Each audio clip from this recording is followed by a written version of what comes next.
First story of the day does have to do with Brock Lesnar. Now, last week at 4:05 Eastern in the afternoon, Vince McMahon sent out his retirement tweet. And everyone's like, oh man, Vince is retired.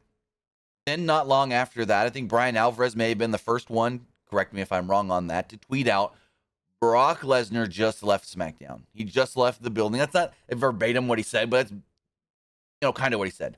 Brock Lesnar's left. And I go, what? And then we get the word of, Brock's mad that Vince retired. He said, if he's not going to be here, I'm not going to be here. And then eventually we all know cooler heads prevailed and Brock did return. I want to say a little bit into SmackDown, as we do have some news on this per Dave Meltzer in the Wrestling Observer newsletter.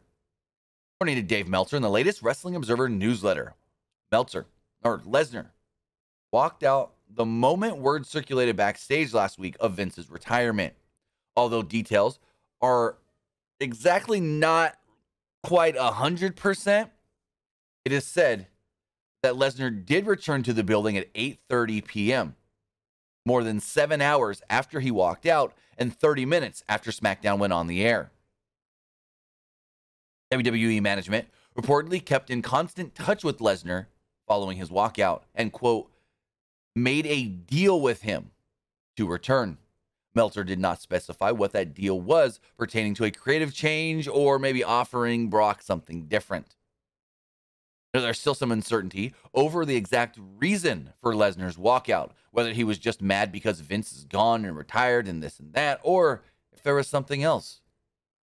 Quote, the only person who knows would never reveal what was in his mind when he left, is what Meltzer actually wrote.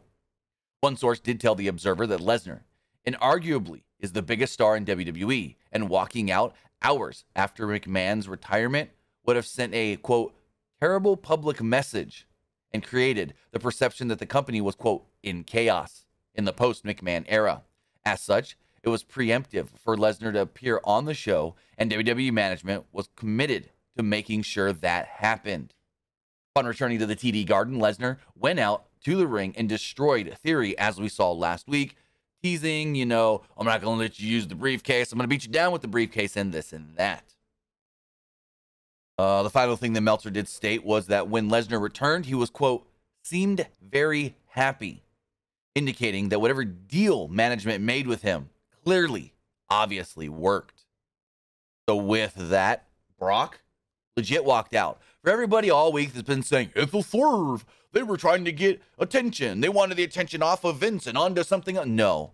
And that's the dumbest thing they could have done to get attention, to say that because Vince is gone, your biggest star is mad and gone now too? No.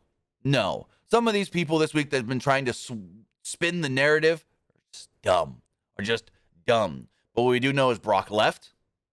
Management stayed in contact with Brock. They offered Brock something, and that something was good enough to get the Beast Incarnate back to SmackDown.